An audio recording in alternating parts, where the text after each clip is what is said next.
Subscribe and share my channel Sudarsana. నమస్కారం. శ్రీదేవి భాగవతం కథలను తెలుసుకుందాం. శ్రీమాత్రే నమః. శ్రీ గురుభ్యో నమః. శ్రీమద్దేవి భాగవతము 6వ స్కందము. భగవంతుడగు శంకరుని ద్వారా లక్ష్మీదేవి వరమును పొందుట.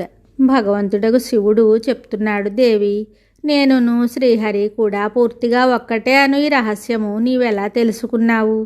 నాతో దయచేసి ఉన్నదున్నట్లు తెలుపు అన్నాడు. అప్పుడు ఆమె తనకు తెలిసిన ప్రసంగాన్ని చెప్పడం ప్రారంభించింది. అప్పుడు ఆ దేవి కూడా ఎంతో సంతోషంగా ఉంది. దేవదేవా, ఇది ఒకానొక నాటి విషయము. భగవంతుడగు విష్ణువు ఏకాంతమున పద్మాసనాసీనుడై ధ్యానం చేస్తున్నాడు. తపమాచరించుచున్న ఆ స్వామిని చూసి నాకు మహదాశ్చర్యము కలిగింది. కొద్దిసేపటి తరువాత ఆయన సమాధికి భంగం అయ్యింది. ఆయన ముఖకమలమునందు ప్రసన్నతా కిరణాలు వెలుగులను విరజిమ్ముతున్నాయి. అప్పుడు నేను సానుకూలత నెరిగి వినయముతో ఆ స్వామిని ఇలా అడిగాను, ప్రభు, మీరు దేవతలకు అధ్యక్షులు, జగత్తునకు ప్రభువులు. దేవదానవులు, బ్రహ్మ మొదలగు వారందరూ కలిసి పాలసముద్రాన్ని మదించినప్పుడు నేను అక్కడి నుండి ప్రకటితనయ్యాను. ఎవరిని భర్తగా వరించవలనని నాలో ఆలోచన పడుసూపాను. నేను అన్ని వైపులకు చూసి తిని అప్పుడు మిమ్మల్ని సకల దేవతలలో శ్రేష్ఠులని అనుకుని ఈ నిర్ణయమునకు వచ్చి నేను మిమ్మల్ని పతిదేవులుగా వరించి తిని. సర్వేశ్వర, అట్టి దేవేశ్వరులు మీరెవరిని ధ్యానిస్తున్నారు? ఈ విషయం నా మనస్సును మహదాశ్చర్యమున పడవేయుచున్నది. మీరు నాకు పరమప్రియమైన వారు. దయతో నా మనస్సునందుగల ఈ చిక్కును దూరం చేయండి.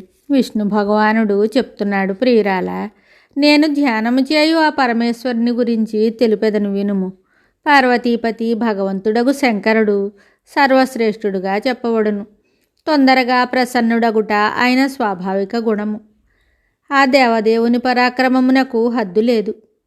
అప్పుడప్పుడు త్రిపురాసురులను వధించిన ఆ దేవేశ్వరుడు నన్ను ధ్యానించుచుండును. అప్పుడప్పుడు నేనును ఆ స్వామిని ధ్యానించెదను. ఆయన ప్రియమైన ప్రాణము నేను, నాకు ప్రియమైన ప్రాణము ఆ స్వామి. మా ఇరువురి చిత్తములు పరస్పరము కలిసియే ఉండును. అందువలన మా ఇరువురిలో ఏమాత్రము భేదము లేదు. విశాలలోచని, భగవంతుడగు శంకరుని ద్వేషించువారు నా భక్తులైనను కావచ్చును. వారు తప్పక నరకము పాలగుదురు. నేను సత్యమును చెప్తున్నాను.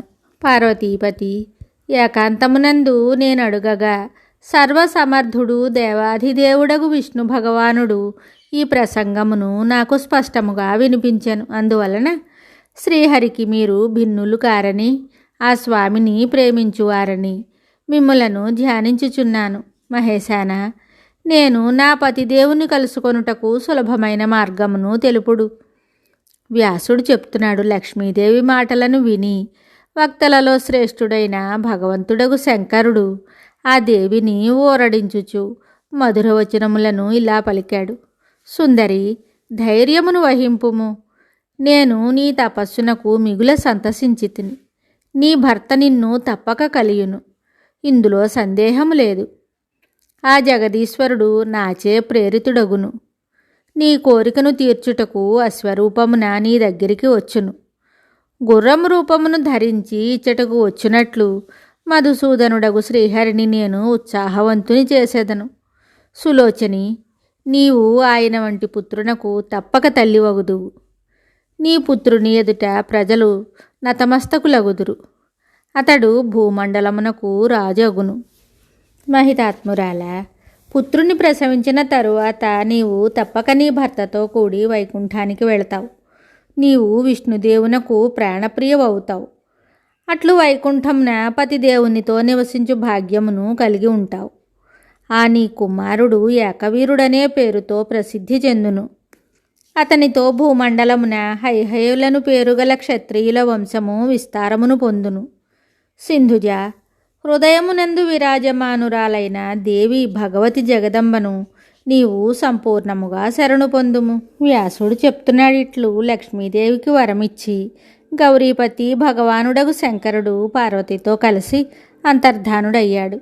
లక్ష్మీదేవి అచ్చటనే ఉండి భగవతి జగదంబ యొక్క అత్యంత మనోహరమగు చరణకమలములను ధ్యానించుచుండెను. తన భర్త హయరూపమున అచ్చటికి ఎప్పుడు వచ్చునో అని ఆ దేవి నిరీక్షించుచుండెను.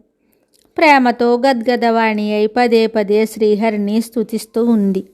నారదుడు చెప్తున్నాడు, లక్ష్మీదేవికి వరమిచ్చి భగవంతుడగు శంకరుడు వెంటనే కైలాసానికి వెళ్ళాడు. అక్కడకు చేరి శంకర భగవానుడు పరమ బుద్ధిమంతుడగు చిత్రరూపుని లక్ష్మీదేవి కార్యము సిద్ధింపచేయుటకు దూతగా వైకుంఠమునకు పంపెను. భగవంతుడగు శివుడు చెప్తున్నాడు, చిత్రరూప, నీవు శ్రీహరి దగ్గరకు వెళ్ళి ఆయనకు నా మాటలు తెలుపుము.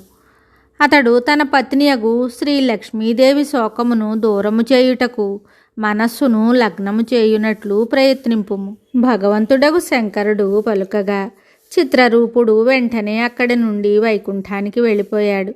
వైకుంఠము మిగుల ఉత్తమ ధామము. అక్కడ అనేకులు వైష్ణవోత్తములు నివసిస్తూ ఉన్నారు. రకరకములైన దివ్య వృక్షములు, వందల కొలది జలాశయములతో దాని శోభ సాటి లేనిదై ఉంది. దివ్యహంసలు, బెగ్గురు పక్షులు, మయూరములు, చిలుకలు, కోకిలలు సర్వత్రా కనిపిస్తూ ఉన్నాయి. పతాకలతో సుశోభితములైన ఎత్తైన భవనములు దాని శోభను ఇనుమడింపచేస్తూ ఉన్నాయి. పారిజాతములు దాని రమణీయతను పెంచుతున్నాయి. వకుళ, అశోక, తిలక, చెంపక పుష్పములతో ఆ స్థలము అలరారుతోంది. పక్షులు చెవులకింపైన మధురగానములను చేస్తున్నాయి. అచ్చటికి వెళ్లడంతోటే చిత్రరూపునకు విష్ణు భగవానుని మందిరము కనిపించింది. అచ్చట జయవిజయులను ఇరువురు ద్వారపాలురు చేతులతో బెత్తములను పట్టుకుని విరాజమానులై ఉన్నారు. చిత్రరూపుడు వారికి నమస్కరించి ఇలా చెప్పసాగాడు. మిగతా కథ తరువాయి భాగంలో తెలుసుకుందాము. శుభం. శ్రీ దేవీ భాగవతం తరువాయి భాగంలో మళ్ళీ కలుద్దాం. నమస్కారం. Subscribe and share my channel Sudarshana.